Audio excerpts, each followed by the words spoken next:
Feliz ano novo. O ano começou hoje, gente. Amém. Como é que pode, né? Em pleno março, né?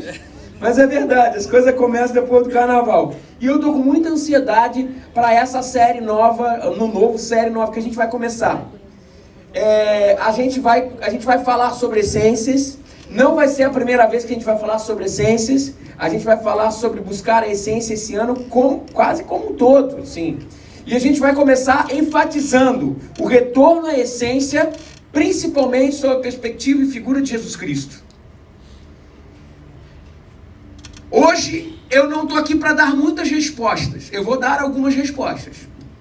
Mas eu estou aqui especificamente hoje para levantarem as perguntas e fazer uma plataforma ideológica sobre a qual a gente vai pensar a vida.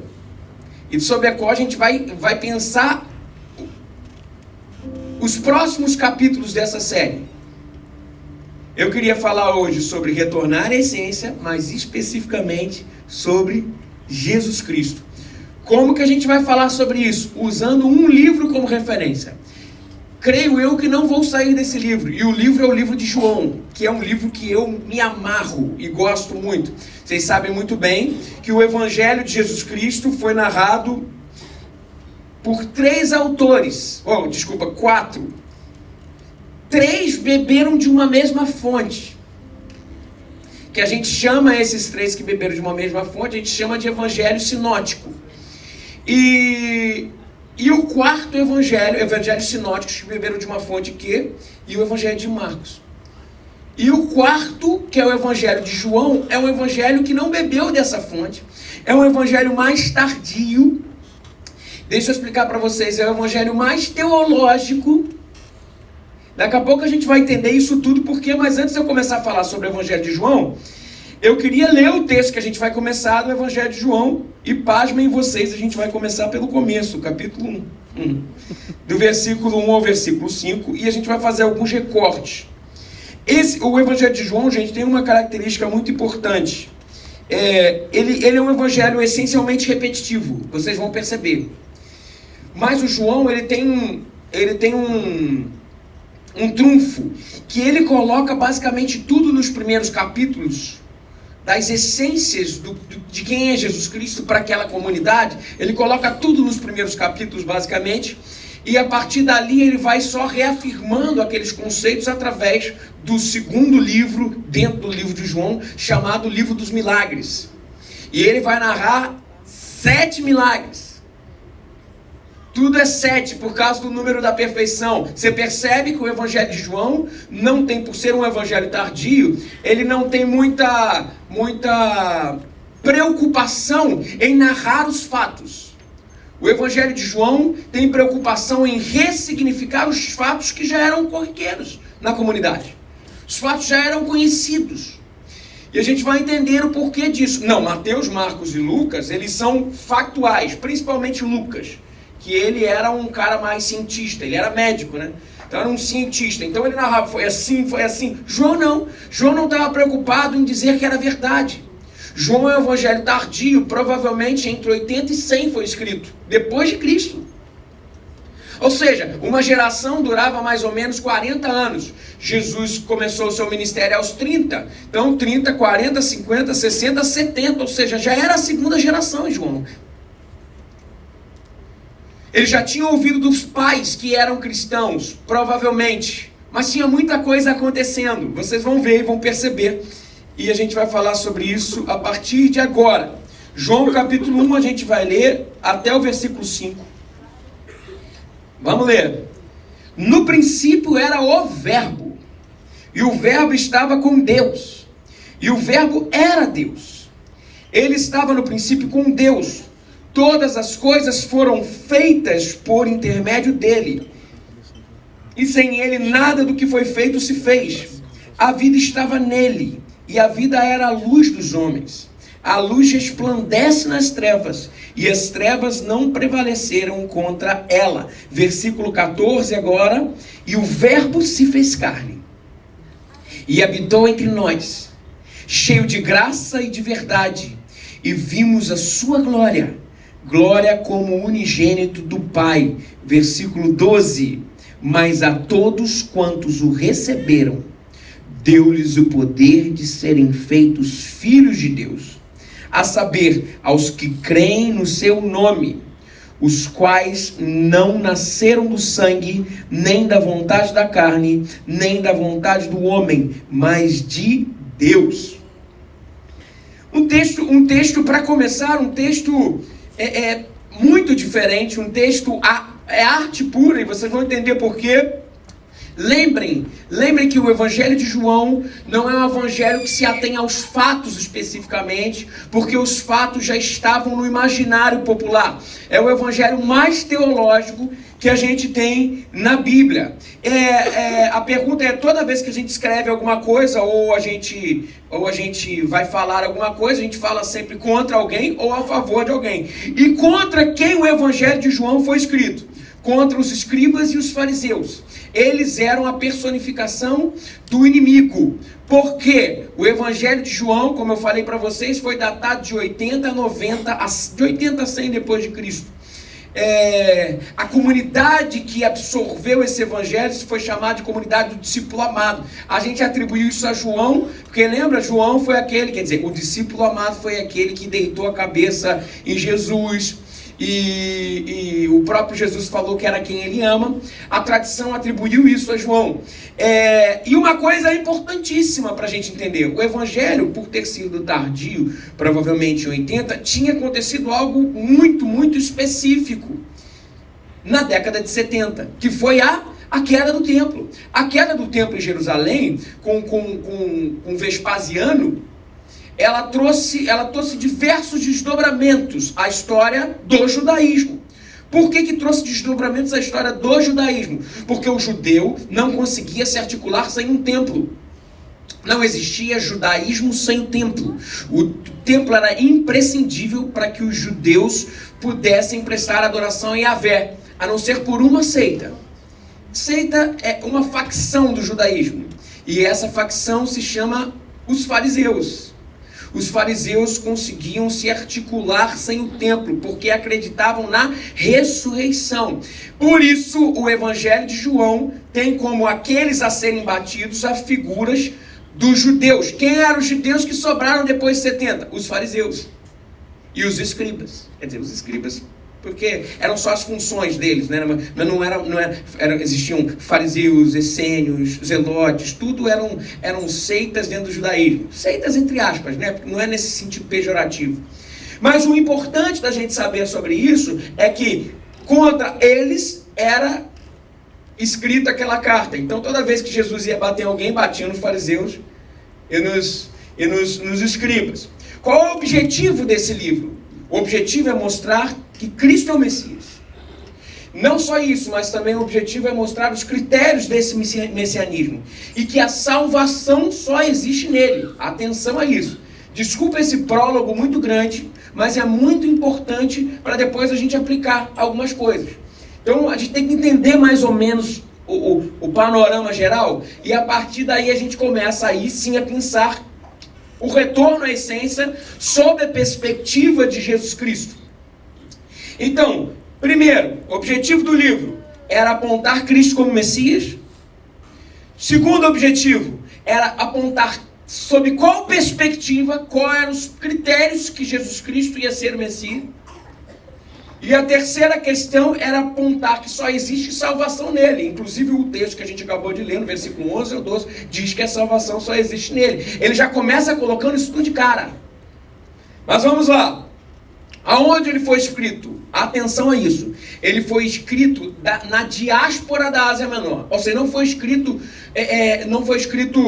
dentro de Jerusalém, não foi escrito em Israel, ele foi escrito na Ásia Menor. E quem era o povo da Ásia Menor? Principalmente, mais específico, dizem alguns estudiosos, foi escrito em Éfeso. Quem era o povo que constituía? Não eram judeus. Até poderia ter judeus que partilhavam dessa diáspora. Diáspora é essa dispersão que aconteceu por causa da perseguição do evangelho, do cristianismo. Então, quem era esse povo? Quem eram os grupos que receberam o texto? que produziram inclusive o texto. Por que foi necessário produzir? Porque já tinham 3 evangelhos. Essa é a pergunta. Ele foi necessário produzir porque os 3 primeiros evangelhos trabalhavam diante da concepção dos judeus de quem era Cristo. Porque tanto Mateus quanto Marcos quanto Lucas, eles foram escritos por comunidades de judeus. O evangelho de João não. O evangelho de João, ele teve outro objetivo, porque tinham 3 perfis dentro do evangelho de João. Primeiro eram os judeus convertidos da diáspora. Tudo bem, esses estavam acostumados. O segundo eram os samaritanos que foram convertidos ao cristianismo. Você já vê que daí já existe uma visão de mundo totalmente diferente. E o terceiro grupo foram os gentios, ou seja, não era nem samaritano, nem judeu, era gentio, era gente com cultura helênica, era gente que pensava e tinha uma visão do mundo totalmente diferente. A visão do mundo do judeu é muito diferente da visão do mundo ocidental, que teve como perspectiva, plataforma ideológica, o helenismo. Calma, daqui a pouco vai ficar legal, gente. Calma, segura aí. A comunidade do discípulo amado, então, arroga essa aproximação do evangelho a uma realidade transcultural. Eram diversas culturas que tinham que dar sentido sob a perspectiva dessa cultura. E daí a gente entende por que eles começam. Olha o que acontece no versículo 1. E a gente sabe de qual é esse negócio. Mas o João começa falando assim: no princípio era o verbo. E ele traz, e daí é interessante porque ele começa com o verbo, falando sobre o verbo, e ele atrela esse verbo à figura de Cristo, e no versículo 14 ele fala: e o verbo se fez carne. E ele começa a trabalhar essa dualidade, não dualismo, não são ideias excludentes, mas são ideias que andam juntos. Ele começa a trabalhar essa dualidade entre verbo e a encarnação do verbo. E é sob essa perspectiva que eu quero trabalhar. É uma dualidade. É o verbo e é a encarnação do verbo. No princípio era o verbo. Verbo aqui é o logos, que a gente chama, que é a única coisa que eu sei em grego, mas é arqué do início, logos. No princípio era o verbo. E essa palavra e essa construção, ela é imprescindível para desencadear uma comunicação entre as 3 culturas representadas. Olha que interessante isso. O Logos, aqui ele tem 2 possibilidades. A primeira possibilidade é aproximar ele à filosofia grega, mais especificamente Heráclito.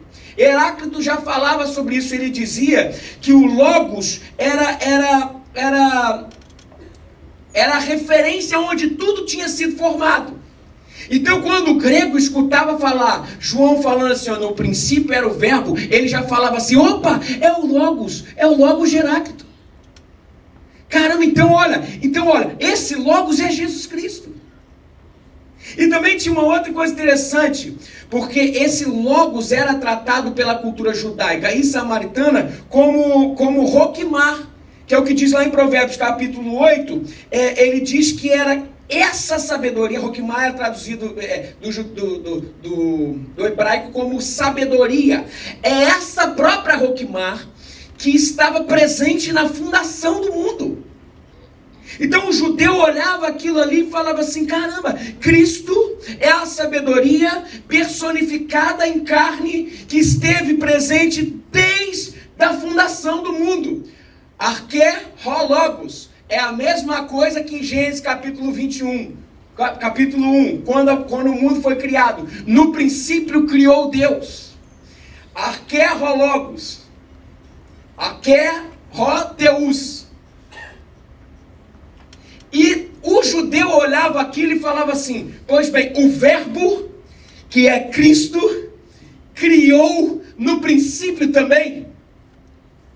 E existia toda uma realidade que fazia com que as 3 comunidades se ligassem numa palavrinha só a Cristo como Criador e Cristo como Senhor. Muito artístico, muito legal.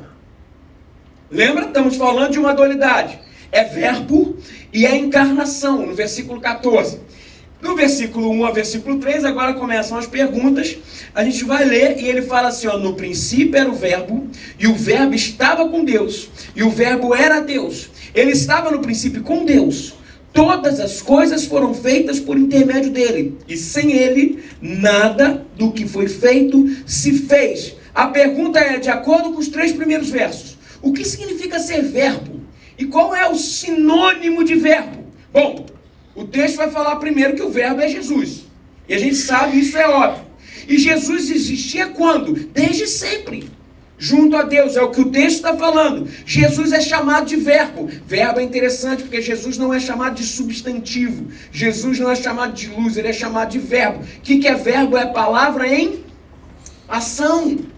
Verbo é ação, a força criadora que a tudo dá vida e que tudo cria. De acordo com Gênesis, a palavra é quem cria. Tudo foi criado nele. Ou seja, ele é a plataforma sobre a qual tudo acontece. E como definir isso em uma palavra, gente? A plataforma sobre a qual tudo acontece. Sobre a qual tudo se organiza. O nome disso é? Alguém tem alguma sugestão para isso? Numa palavra? Bom, depois que eu falei um monte de coisa, né? O nome do pessoal está com medo. O nome disso é essência. No princípio era a essência. Ser verbo é ser essência. E atenção, essência é a plataforma pela qual tudo é criado. Tudo acontece. Jesus é a essência da criação humana. Gente, tudo tem essência. Vou dar um exemplo. A água. A essência da água é o quê? 2 moléculas de hidrogênio e 1 molécula de oxigênio. Atenção, agora eu vou começar a aplicar atenção a isso, gente. Por favor, atenção a isso. A essência do gás carbônico. 1 molécula de carbono e 2 moléculas de oxigênio. Não me pergunte mais essência de nada. Eu falei aqui. Meu pai vai brigar comigo, que ele é químico. Ou seja, tudo tem uma essência.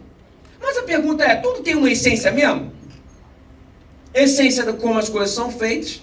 Beleza, mas tudo tem uma essência. Existe uma essência, por exemplo, para a verdade, para o que é verdade? Será que existe? Existe uma plataforma verossímil para a construção de uma sociedade? É.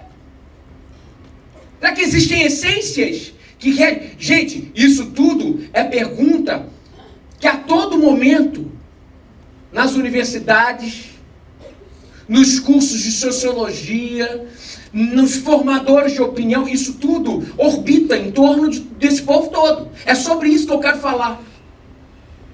Será que existe uma plataforma de verdade mesmo? Será que existe uma plataforma que é a essência de tudo, sobre a qual toda uma sociedade, todas as nossas escolhas, todas as nossas ações, elas se criam? Wittgenstein, que foi um filósofo do século XX, diz que sim. Que existe uma plataforma essencial sobre a qual a gente cria uma sociedade e cria inclusive até o conceito de verdade. Existe uma plataforma sobre a qual a gente cria o conceito de verdade. Uma plataforma pré-existencial que veio antes da gente existir.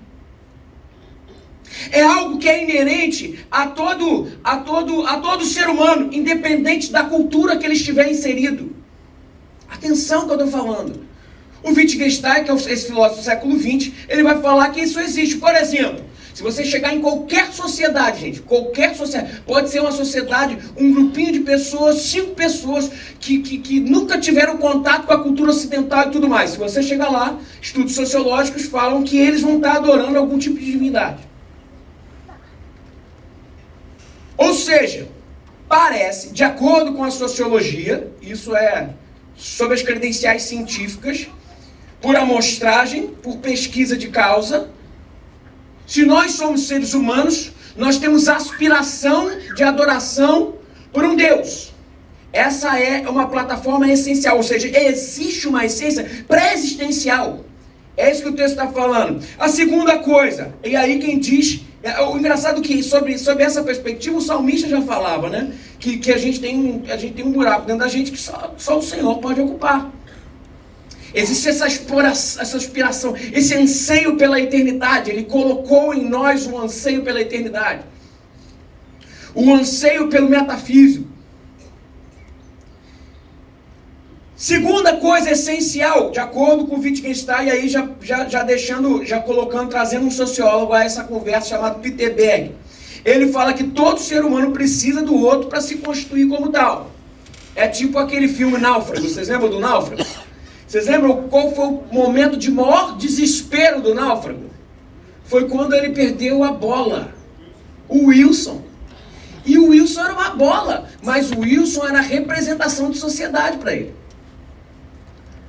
Ou seja, ali está expresso essa essência que está impressa no ser humano, que é de que nós não conseguimos viver sozinhos.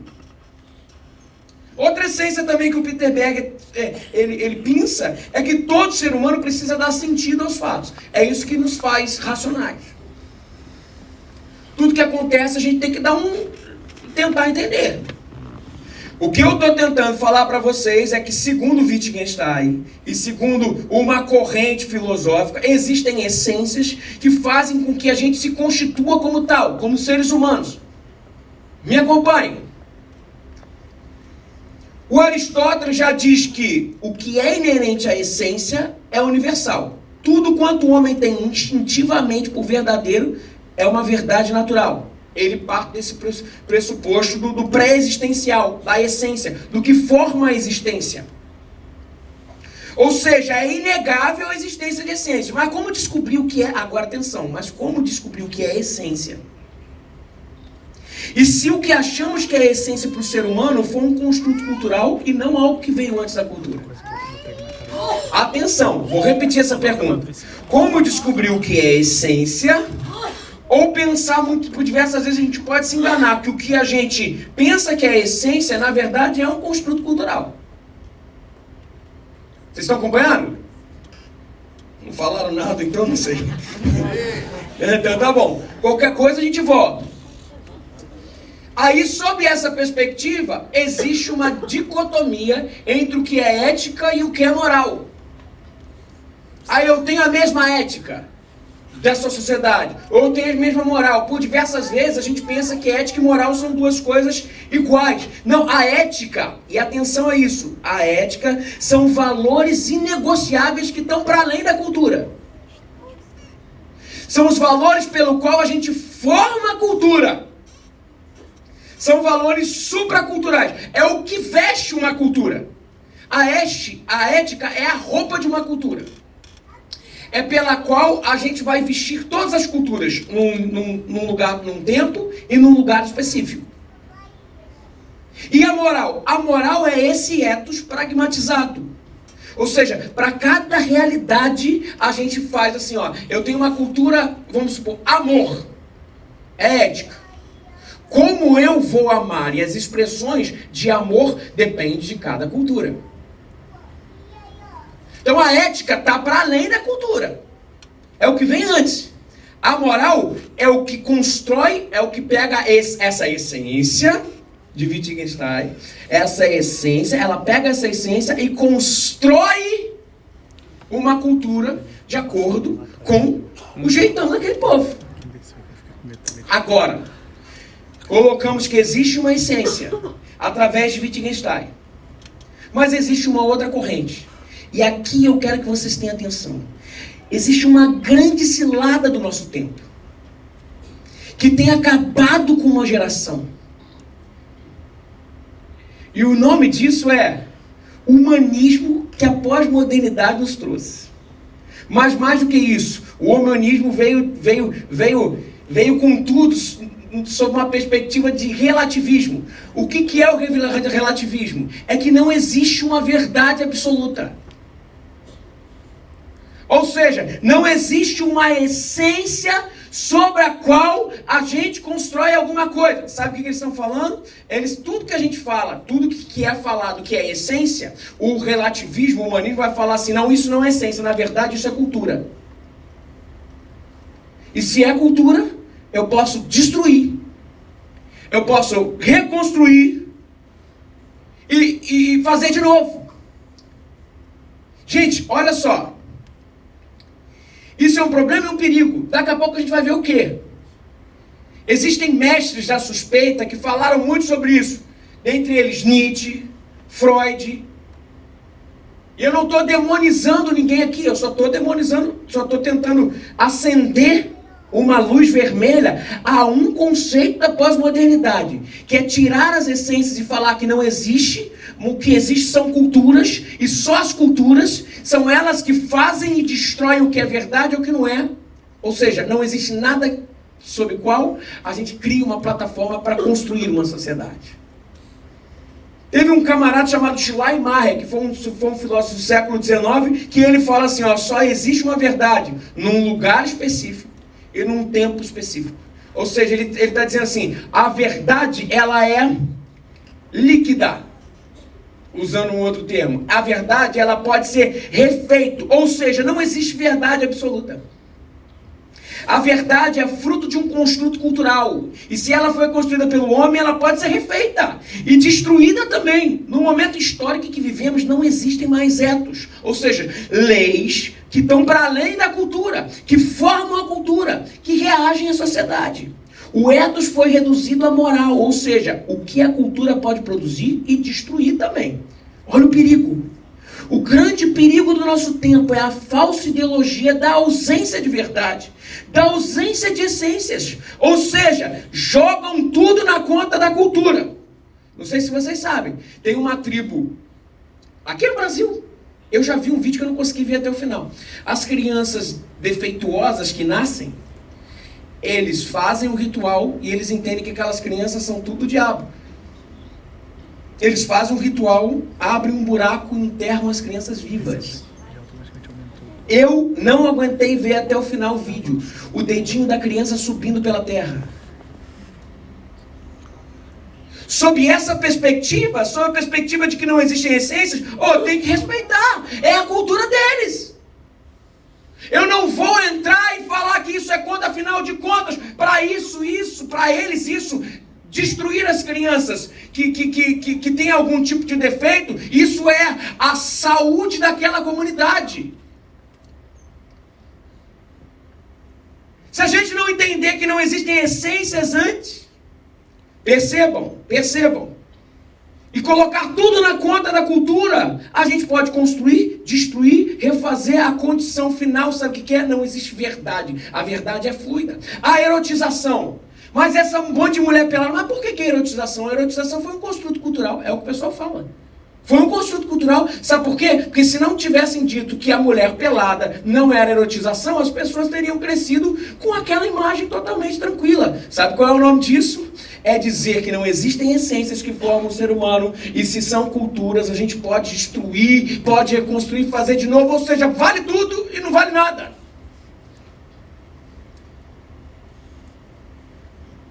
É isso que pude ver. Daí você pergunta assim, imagina, agora pensa na loucura.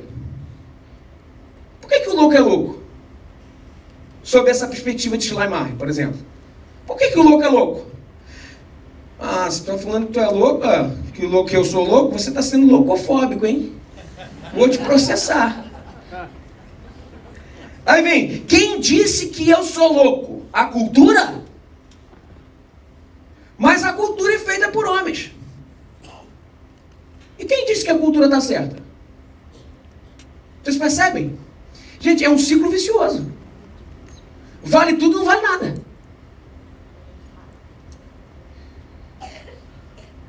Se Wittgenstein está certo e identificou diante da sociedade elementos que constroem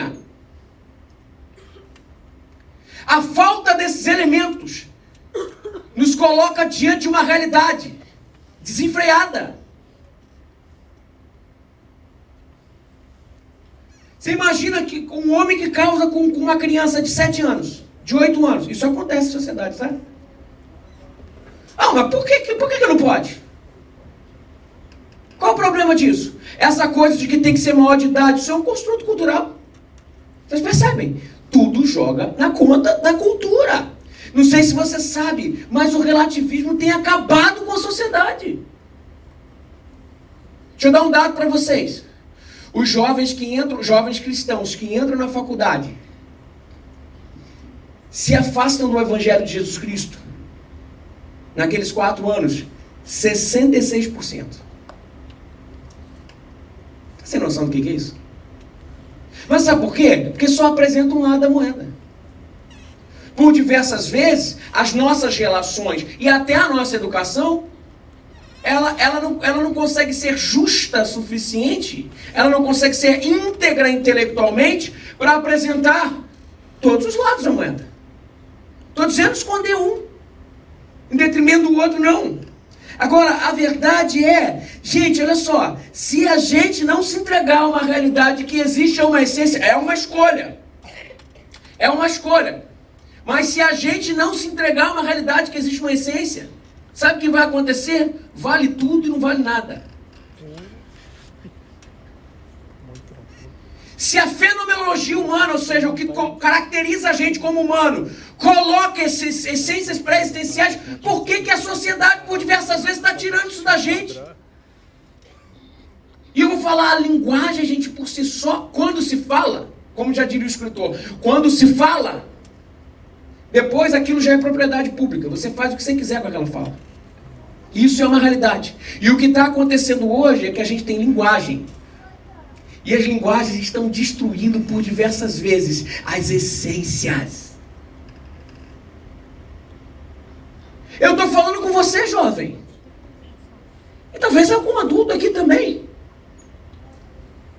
O que eu estou falando para vocês é que se a gente não tomar cuidado, e principalmente a gente que está começando, talvez, numa discussão, numa formação acadêmica, olha, a gente é presa. Eu falo pelo nome de Jesus isso para vocês. A gente é presa, sabe por quê? De um estudo, um camarada, um professor teu, ele já estudou 20, 30 anos. E a gente tem professores universitários aqui, a gente sabe disso. E por diversas vezes a gente enxerga, na ciência também, a gente enxerga, principalmente nas ciências humanas, tá? A gente, não estou demonizando nada. Só estou dizendo o que acontece. A gente se coloca diante de caminhos e de escolhas. Ah, não, eu quero ser dessa vertente. Eu quero ser dessa vertente. Mas o camarada, ele tem todos os argumentos para isso. Porque ele já estudou muito e a gente chega como página em branco na universidade. E quando a gente chega como página em branco na universidade, ele, porque sabe tudo e já sabe os caminhos e esconde os traços, ele vai te conduzindo para onde você quer. Meu querido irmão, minha querida irmã, não abra mão das essências que nos constituem como servos de Deus.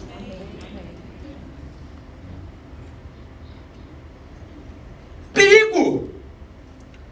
Toda vez que tiraram as essências, é só você olhar as sociedades que tiraram as essências. O Evangelho de Jesus Cristo foi destruído. A sociedade entrou em colapso intelectual.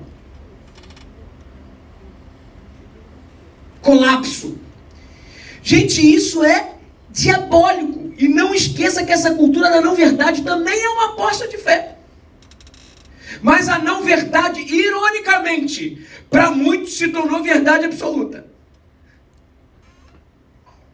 Você não está percebendo que isso está te matando. Você não está percebendo que quando se trata de essência, se trata de algo que não está na categoria do que é aferível cientificamente.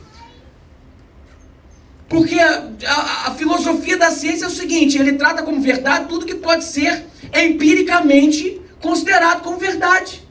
E o que não pode ser considerado como verdade, eles colocam na categoria de mito. Não quer dizer que seja mentira, mas é que não pode ser provado. Sim, você está diante de uma aposta de fé. Quais são essas apostas de fé? A aposta de não existirem verdades constituintes e tudo ser fruto de uma formação cultural, e também está diante da realidade bíblica de que Cristo é a essência e dele advém as verdades que vieram antes da formação do homem.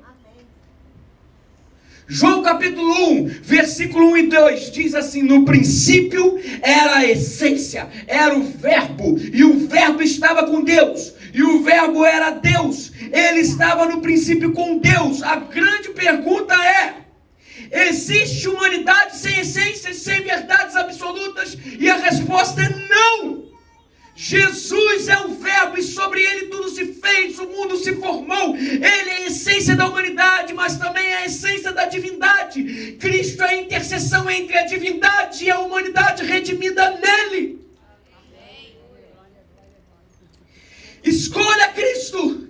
Escolha Cristo, se entregue a uma vida repleta de significado, repleta de essência em Jesus Cristo. Ele é a essência, Ele é o caminho, Ele é a verdade e Ele é a vida.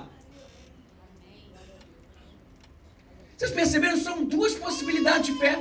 Escuta aqui, a falta de essências e a falta de verdade também é uma aposta de fé. Porque não tem como a gente julgar sobre os critérios científicos, não é aferível dizer o que vem antes da formação do homem, o que vem constituído no homem. Não se deixe enganar por um discurso bonitão.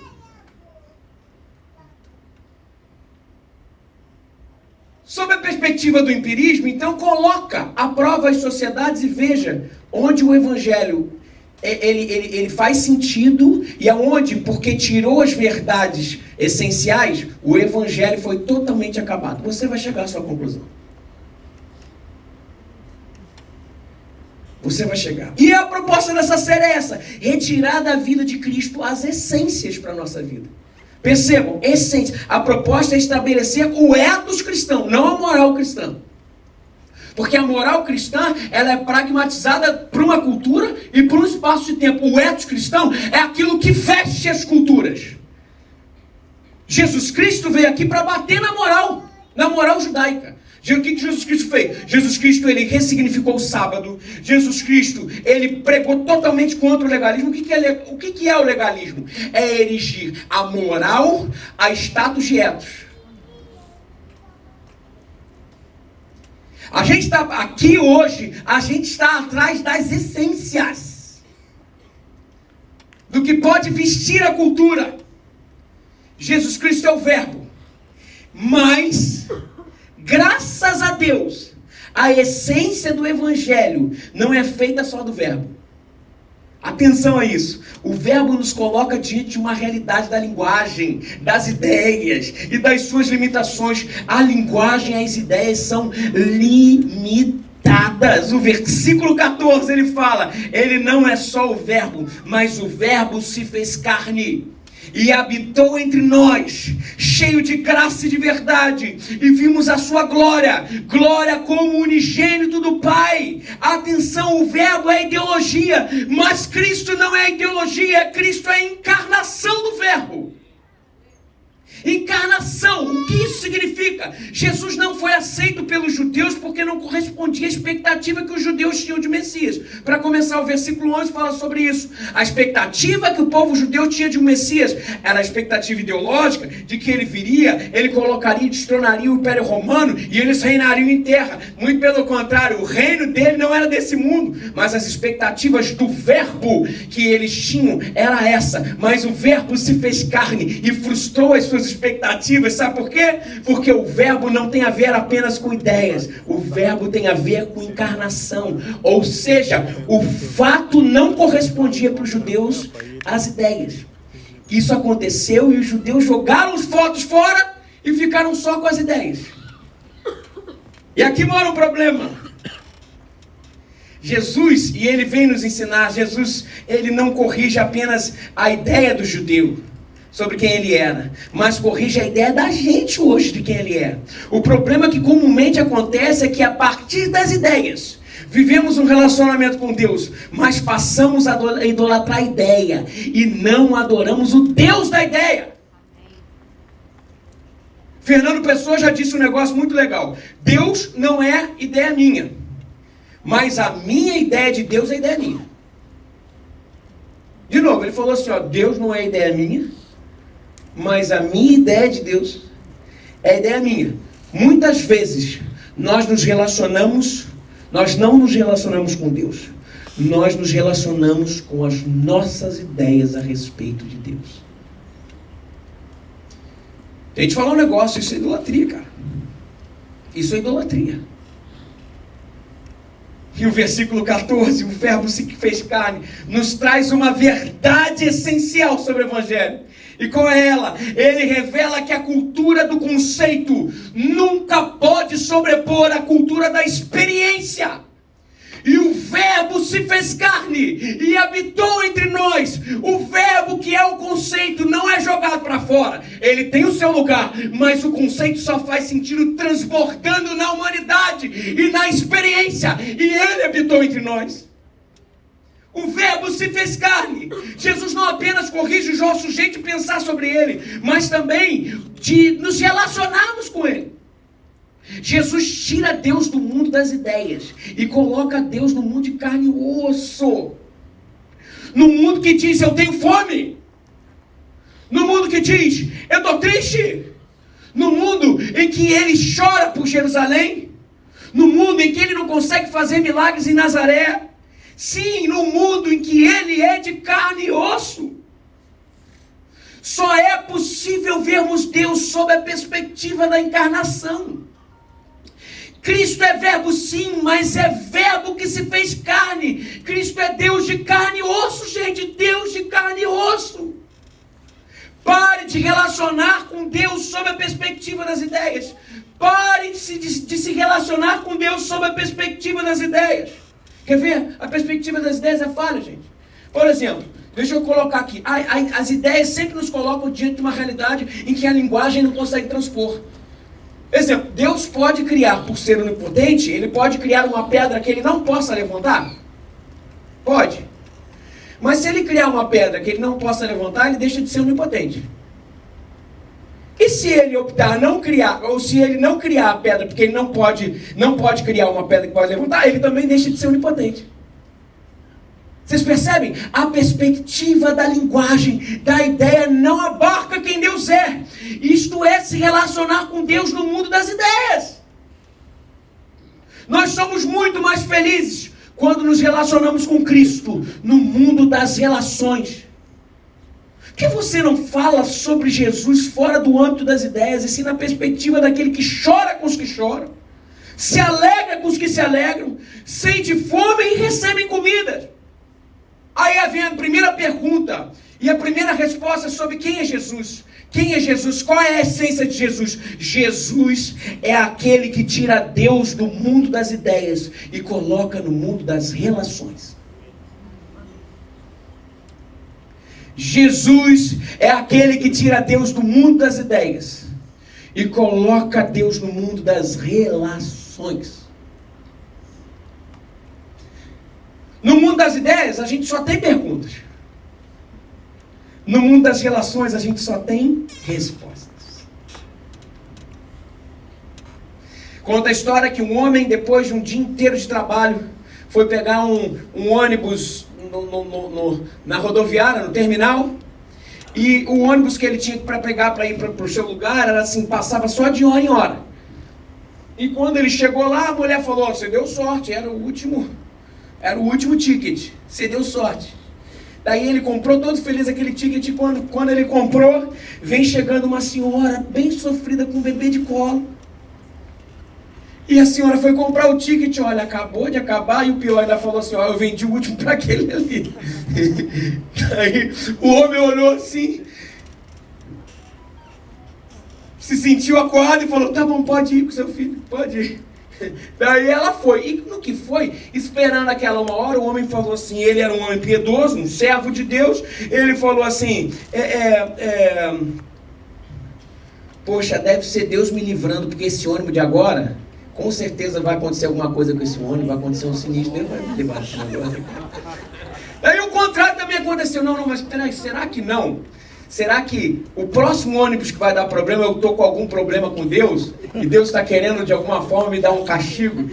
E ele ficou nessa coisa toda. Mas gente, olha só, isso é se relacionar com Deus no âmbito das ideias. Isso está tudo errado, esquece isso tudo. O certo a fazer é dar vaga a uma mulher com criança no colo e ponto final. Sabe o que é isso? No mundo das ideias só tem pergunta, mas no mundo das relações só tem resposta.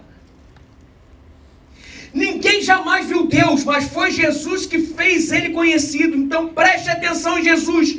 Tire-o do mundo das ideias e coloque-o no mundo das relações. Só existe credibilidade na palavra quando existem ações que justificam. Lembra o que Jesus falou? Bem-aventurado aqueles que ouvem a palavra de Deus e a pratica. Do contrário, nós existimos contra ela. Esse sempre foi o movimento certo. O Verbo quer ser encarnado novamente em nós, gente. O Verbo traz dentro de si uma obsessão por realização. Obsessão. Outra coisa importante também que eu quero falar. Partes do Evangelho. Partes dele. Não só sua totalidade. Mas se a gente usar só partes do Evangelho, fazem com que a verdade seja comprometida. E só parte do Evangelho faz com que esse Evangelho que a gente prega seja demonizado. O Evangelho de Jesus Cristo, ele é composto do verbo e do se fazer carne. Atenção que eu vou falar que denuncia muito sobre o que aconteceu essa última semana agora. O Evangelho de Jesus Cristo, ele é um só. É verbo, mas é o verbo que se fez carne. E é interessante porque Cristo não pode ser confundido só com o verbo. Isso é um falso evangelho. E Cristo não pode ser confundido só com as relações, ou seja, com o se fazer carne. Isso é um falso evangélico. Qualquer meio evangelho, o evangelho em partes, é um evangelho anátema. Anátema. Qualquer meio evangelho é falso evangelho. E qual é o falso evangelho do verbo? O falso evangelho do verbo é aquele que só fala em santificação, arrependimento, só fala em monte, mas esquece das relações. Esse é o falso evangelho do verbo. E o falso evangelho do se fazer carne é aquele evangelho que coloca o assistencialismo, a luta contra os menos favorecidos como caminho para se chegar a Deus, como a única coisa. Isso também é um falso evangelho. Essa semana agora a Mangueira trouxe um tema. Foi discutido largamente nas redes sociais. Eu não sei, cara, aquilo me causa um negócio, sabe, assim, ver essas discussões todas nas redes sociais. Eu vou falar, caraca, eu fico desesperado. Eu olho um lado falando, eu olho o outro lado falando. Vem cá, o tema da Mangueira é um meio evangelho.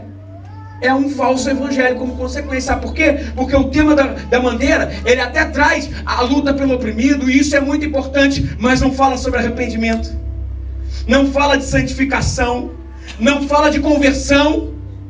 Meio evangelho. É o evangelho que se fez carne só. Eu não estou dizendo inclusive sobre os outros atributos. Estou falando especificamente sobre a letra. Estou falando sobre questões culturais envolvidas.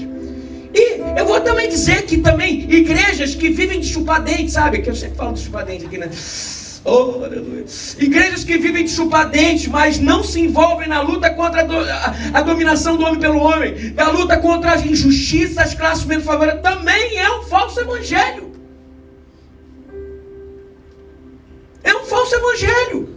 Evangelho de verdade é verbo e é se fazer carne. O verbo se fez carne. A devoção se tornou ação. O sobrenatural penetra o natural. As ideias se tornam relação. João 3,16, vamos falar? Porque Deus amou o mundo de tal maneira que deu o seu Filho unigênito, para que todo aquele que nele crê não pereça, mas tenha a vida eterna. João 3,16, sozinho, é parte. Mas parece, coube ao próprio Deus completar João 3,16 em 1 João 3,16. Vocês lembram que está escrito em 1 João 3,16? Nisso conhecemos o que é o amor. Lembra? Deus amou o mundo de tal maneira que deu o seu único filho para que todo aquele que nele crê não pereça, mas tenha vida eterna. 1 João 3,16. Mas nisso, a gente até parece que um continua o outro mesmo. Nisso conhecemos o que é o amor. Jesus Cristo deu sua vida por nós e devemos dar a nossa vida pelos nossos irmãos. João 3,16. E o verbo. 1 João 3,16. Se fez carne e habitou entre nós. Se fez carne e habitou entre nós. A proposta de Jesus é uma só para a gente.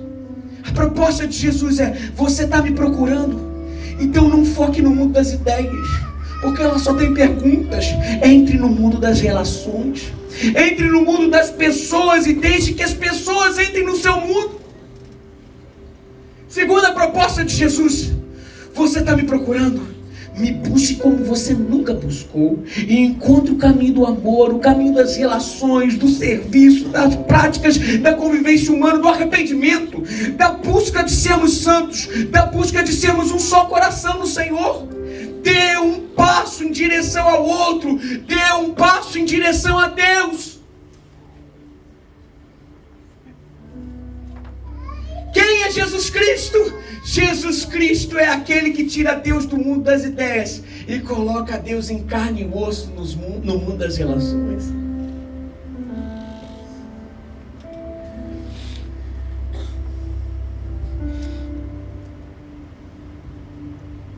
E o Verbo se fez carne e habitou entre nós. Deu um passo de amor. Talvez o Verbo tenha que se fazer carne na sua vida, sabe como? Sabe aquela relação rompida? Aquele cara que você não está falando há um tempão, aquele teu amigo, aquele teu parente, aquilo que aconteceu lá atrás, que houve um rompimento. O Verbo tem que se fazer carne e gerar pontes de perdão.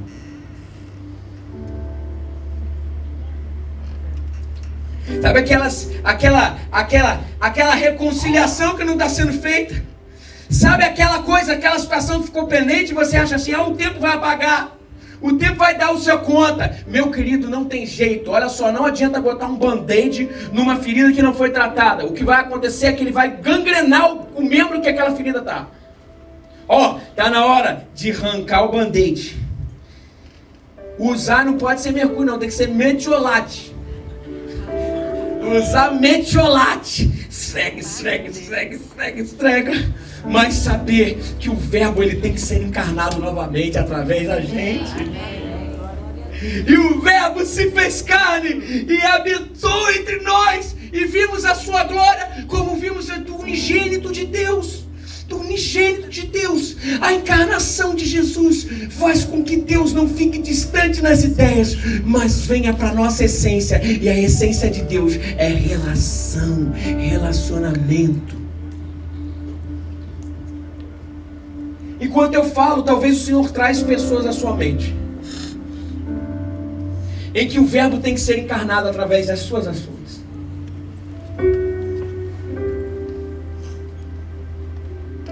E não adianta a gente simplesmente falar, eu queria firmar um pacto hoje com você. Eu não vou te chamar aqui na frente, não vou fazer nada. Mas eu queria que publicamente você se manifestasse. Porque isso gera uma responsabilidade de eu ir atrás. Enquanto eu falei sobre a encarnação do Verbo, sobre a necessidade de perdão, sobre a necessidade de ir em direção ao próximo para fazer essas pontes, talvez o Senhor comunicou algo ao seu coração, ou alguém ao seu coração. Se isso é verdade, levanta a sua mão, só para a gente assumir. Isso aí, pode levantar, fica um pouquinho lá no alto com essa mão levantada. Isso. Vou dar só mais alguns segundos. Se existe alguém que o Senhor comunicou no seu coração, levante sua mão nesse momento. Amém, você pode baixar.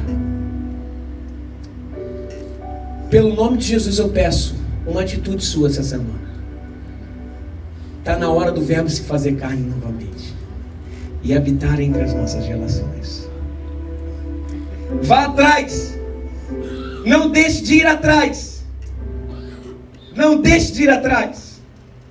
A encarnação é a essência de Cristo. Mas o texto não termina aí, ele termina no versículo 12 e 13, quando fala, mas a todos quantos o receberam, deu-lhes o poder de serem feitos filhos de Deus, a saber, aos que creem no seu nome, aos quais não nasceram do sangue, nem da vontade da carne, nem da vontade do homem, mas de Deus. Sabe o que ele está falando com isso aqui? Ele está falando que o Verbo quer ser carne em você hoje. Como que o Verbo vai ser carne em você?